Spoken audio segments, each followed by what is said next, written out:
Hello, everyone.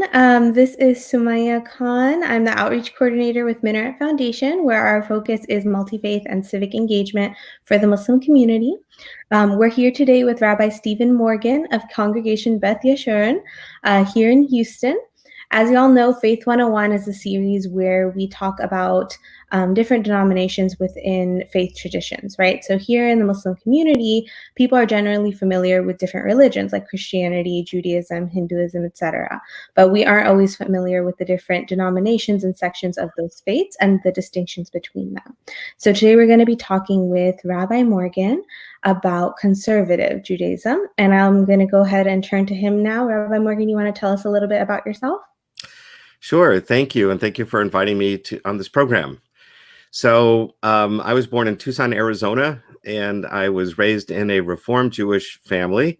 So that's kind of the most liberal division of Judaism.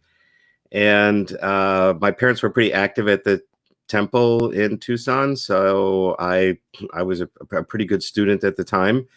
But I was pretty much a firm believer in Reform Judaism. And then I went to college, and the Hillel rabbi. So on college campuses, there's a religious different religious groups have institutions that help college students, with a particular faith to congregate and do religious things together. For instance, in the Catholic world, it's the Newman Center, and for Jews, it's the Hillel House. So the Hillel House, I was active in the Hillel House on campus. And the Hillel rabbi there was a conservative rabbi, so I started learning more about that sort of way of being Jewish. And then after graduating, I went to Israel for a year, and I studied in academies there. And I sort of flirted briefly with Orthodox Judaism. And then I came back to the United States and went to law school at UCLA. And that's when I decided I was really a conservative Jew, and I've been that way ever since. But I was a lawyer for many years in LA. And then after practicing law for about 9 years, I decided it was not fulfilling and I wanted to become a rabbi. And fortunately, my wife was going along with this program. And so it's a 5-year graduate school program. And so I went back to school for 5 years to become a rabbi. And then I came here to Houston, and I've been here for the last 22 years. That's amazing. Can I ask what, was there a specific incident or something that made you think that, okay, I don't want to be a lawyer anymore, I want to be a rabbi? Yeah, I mean, I was always fascinated by law. I love law, and Judaism is a religion of laws. And so I was fascinated with Jewish law also. And for people who are of the Muslim faith, of course, Sharia is a major aspect of what it is to be a Muslim. So we're very similar in that way. So I loved law. I loved studying law, practicing law. I ended up getting into business law, doing contracts and stock offerings. And while it was kind of fun in a way, it wasn't really meaningful to me. I wasn't really engaged in my clients' businesses. It didn't excite me so much. And at the same time, Jews in America have been assimilating for the past couple generations. And I felt like they were missing out on the richness of our tradition. And I wanted to spend full time reaching out to Jews to get them to be more Jewish. That's so interesting. I'm excited to hear more about that. Yeah. Okay, so let's jump into our conversation. So from my understanding, conservative Judaism is one of 3 major Jewish movements, and the other 2 are Orthodox Judaism and Reform Judaism. Is that correct? Yes. So I suppose I should add, because no doubt there'll be some Reconstructionist Jew who will listen to this video at some time and say, what about us? So there is a sort of a more modern branch off called Reconstructionist Judaism, which started in the late 20th century. They're a much smaller group, but they're pretty active. I could talk about them more a little bit later, I guess. So you could even tell us a little bit right now. Okay, sure. Okay, so I went. So there's 2 main seminaries in America for training conservative rabbis. One's in Los Angeles and one's in New York. Mm-hmm. When I started rabbinical school, they were connected, and you could do the first year or 2 in LA, but you had to finish in New York. Okay. They all require that you spend a year in Israel. So I started, since I was in LA, I started with the LA school, and then I went to Israel for a year. And while I was in Israel, the Los Angeles school broke away from the one in New York and started their own independent seminary. Oh, wow. So then I went to New York for 3 years. And in New York, which was the first seminary for our movement, there had been a rabbi teacher there named Mordecai Kaplan, who had very, very, very liberal ideas about God, but was very traditional in his practice. And he taught rabbis for decades at the seminary there. And toward the end of his career, he was convinced to start his own movement. And it was based on his radical ideas about God. And so originally he believes that God, just so you know, God is not a being. God is a force, a power, and specifically the power that propels the universe in a positive direction. The power of what he called the power that makes for salvation. But because God is not a being, you can't really have a relationship with the power. You know, Right. it just is. So anyway, that's how that movement got started. They were very traditional in practice, but very, very controversial in some ways about their beliefs. Okay. Since then, they've kind of been taken over by New Age kind of. There's another group of people who are sort of New Age kind of spiritualists, and so there's kind of two parts of the Reconstructionist movement now, but it's a small movement. Okay. I didn't know that. I'm going to see if I can get a Reconstructivist to come and talk to us about it a little bit more now. Yes. It turns out that the grandson of Mordecai Kaplan, one of his grandsons, is a member of our congregation. Oh, wow. That is so cool. And he's identifies as a conservative. He identifies as conservative, yes. Interesting. All right. So tell us a little bit more about conservative Judaism. So how does it differ from the other two movements? Yeah, so really the breakaway movements really kind of started with the Enlightenment and sort of the response to modernity and science and the scientific process. As Jews were finally permitted to go to universities in Europe, they were kind of excluded from them in Europe until the 1800s. So they started learning the academic study of religion and science and all that. And at the same time, we were being integrated into the Christian communities in Europe. And so for the first time, we really had to ask ourselves, what does it mean to be Jewish? You know, when you're living in your own little isolated community, everybody does the same thing and whatever, because that's just what you know. But if you're doing business with somebody who's not Jewish and you go to a restaurant where a lot of business is done, what do you order at the restaurant? We have laws of keeping kosher, dietary laws. Yeah. Do you keep those dietary laws? And then how would you eat at the restaurant? Or do you decide you're not going to? And when everybody else around you is working on Saturday and the Jews are not supposed to work on Saturday, you're at a competitive disadvantage if you don't work also on Saturday. So there was this conflict and tension, both socially and sort of intellectually, about what does it mean to be Jewish. And so one group just kind of pulled back and said, we're going to maintain the traditions the way we've always kept them because they're true, right? They're divinely revealed and absolute. And that was sort of orthodox, the traditional practice. And then the breakaways were sort of trying to find some middle ground. But there was a big spectrum of people in that unorthodox world. Everybody who said, well, maybe keeping kosher is no longer important. Maybe observing the Sabbath is no longer important. Maybe speaking Hebrew and praying in Hebrew. This is actually also related to Islam, right? Because you pray in Arabic, whether you know Arabic or not. Right. So Jews were praying in Hebrew, whether we knew Hebrew or not. Right. And there was a group that said, well, that doesn't make sense. If you're talking to God, you should know what you're saying. You should pray in the language you speak. And there had already been Christian scholars who made that argument earlier. And so they said, well, we'll just pray in the local language because we should know what we're saying. So those were kind of the more radical reformers. And then there was another group who wanted to be traditional, but sort of modernized in some ways. And so in Europe, this is happening. And in the United States, this is happening.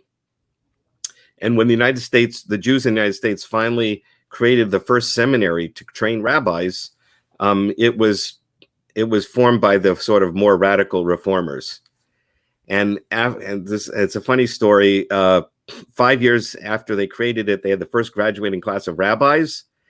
And they, of course, you have to celebrate with a big banquet because that's the American thing to do. And they were all wearing a top hat and tails and, coat and whatever, the whole fancy thing. And they got a fancy Chicago caterer to cater this thing in Cincinnati, Ohio. And they served shrimp cocktails and frog's legs, clam chowder. I mean, every possible non-kosher item on the menu. Except pork. They didn't do pork because they knew that was wrong, but everything else was on the menu. And the more traditionalists were offended and created their own seminary. And that's how the conservative movement got started. Okay. So we were breaking away from those, quote, radical reformers who were throwing the baby out with the bathwater. And we said, we want to conserve Jewish traditions, even though we want to modernize in some ways. And that's kind of how we got started. Okay. So what things do you think have kind of kept, like, which traditions have you guys kept as important and the same as it was back then? And then which things have modernized a little bit? Yeah, so a lot has happened since that was around the 1880s or something like that. And a lot has happened since then, obviously. So the Reform movement has actually come back more to tradition since then. Oh. They put more Hebrew back in their prayer books. They consider that keeping kosher in some way may be important. They do some kind of Sabbath observance. Another issue was whether or not Israel was our homeland, right? For centuries, it's all over our prayer books in the Bible, whatever, that Israel is the homeland of the Jewish people. The Reform movement originally was saying, no, we're just Americans of the religious faith, of the Jewish faith. But now they've come back and said, no, Israel is in fact our homeland also. Oh. So that's an interesting development. So they've moved back towards tradition in some ways, and our movement has moved a little more liberal in some ways. We've become, for instance, traditionally women were not able to be rabbis. Women could not lead services. And so on. And we've now become fully egalitarian, so women can do all those things. And we've liberalized in some other ways. So it seems like since you guys have been moving a little bit more towards liberal and they've been moving a little bit more towards conservatism nowadays, what would you say are some of the main differences that you'll still see? Right. So I think there's still some difference. And people sometimes say we should merge our two movements already. And just interesting. Some people say that. I think, though, that when people join a Reform congregation, there is an expectation that the services will be shorter, that they still will be mostly in English, even if there's more Hebrew, it's still mostly English. And that if I want to have at my bar mitzvah reception shrimp cocktails, then a Reform synagogue is more likely to go along with that, as conservative ones certainly would not.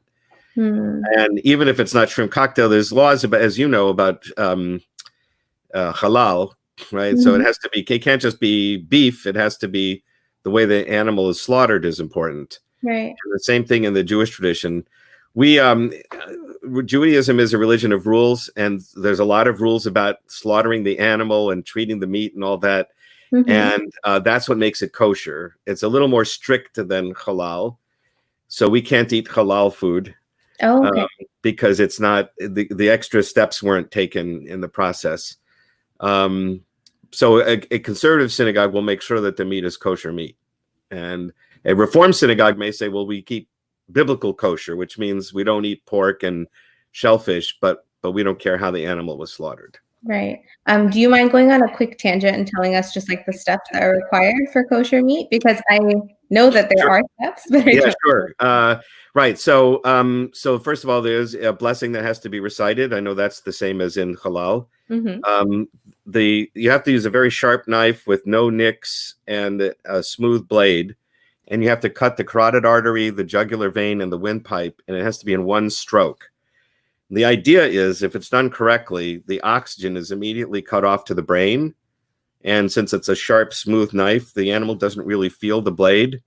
So it's a kind of as painless as it can be when you're killing an animal. Right. It's supposed to be a relatively painless way. Plus, in our Bible, it says you're not supposed to eat the blood of the animal, that's considered the life force of the animal. So Right. you shouldn't eat the blood. Mhm. And so by doing this and having the animal kind of tilted forward, the blood drains faster. Mhm. After that is done, then you have to soak and salt the meat so that there's extra blood is taken out. Oh. And so those are the basic steps that have to be done. And if it's done correctly, then it's considered kosher meat. Okay. All right. Interesting. Okay. Yeah. We can go back to what you were talking about before. So you were saying that a lot of people say that y'all should merge together, but there are still those. I think the difference between the services is still one of the main factors. Really, I think Jews in America don't necessarily join a synagogue because it's reform or conservative, although some do. Okay. But mostly because they know the people, they like the rabbi, or they feel comfortable with the religious services. Interesting. Would you say, but then the Orthodox Jewish movement, that's different. Like people who join that congregation. So right. So they're still very traditional Mhm. in their practices. They still don't have women rabbis, although if you get Rabbi Gelman, he's from United Orthodox Synagogue, a modern Orthodox rabbi.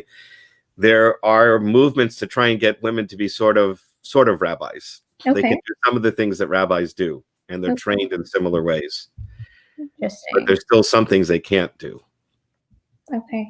What are actually, I'll save that for our Orthodox conversation later on. Yeah.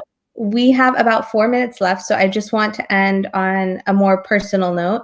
Okay. What does being a conservative Jew mean to you? And I know that you mentioned in your introduction that you grew up in a Reform Jewish family, right? So you came to conservative Judaism later on. So specifically for you, what does it mean to you? Why is it important to you? Yeah, so what I find really attractive about our movement, I think, is that we take seriously both the tradition, the Jewish tradition, and modern scientific rational thinking, and that causes a lot of struggle. How do you blend the two? How do you interact with the two, make the two function together? But since we take them both seriously, it's this tension, and I think that's what creates a kind of creativity about how to interpret the law in a way that makes sense with modernity, but is still true to the ideas and values that we were given. Mm-hmm. And whereas my biased opinion, I think Reform movement is too quick to abandon the tradition, and Orthodoxy is a little bit too restrictive in accepting modernity and science. I mean, Rabbi Gelman would probably dispute that, but but not quite as willing to grapple with the modern issues because they feel more compelled to follow the tradition as it was given. Okay, so it's kind of like a middle path. It is. So some people call it Goldilocks Judaism. It's not too hot and it's not too cold. It's just right. That's so interesting. That's so interesting. And often in Islam, actually, we talk all the time about how Islam is supposed to be a middle path and it's supposed to be a balance, a balance between looking towards what we know is coming, right? The afterlife, and then also living here in this world and finding that middle path. And that sounds very similar. Right, the golden mean, right. Yes, I know that's discussed a lot in the Islamic tradition, and Maimonides, one of our great thinkers, talked about that all the time.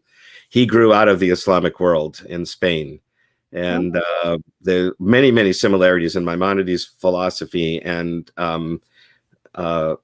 Islamic thinkers of his time. They're very, very similar. That's very interesting. I did not know that. Okay, thank you so much. Is there any last thoughts you want to leave us with? No, I mean, I guess just that I think it's important for people of faith to really, whatever faith tradition you're in, to try and study and learn as much as you can and practice it to your best, because I think that's what adds to the beautiful symphony of humanity.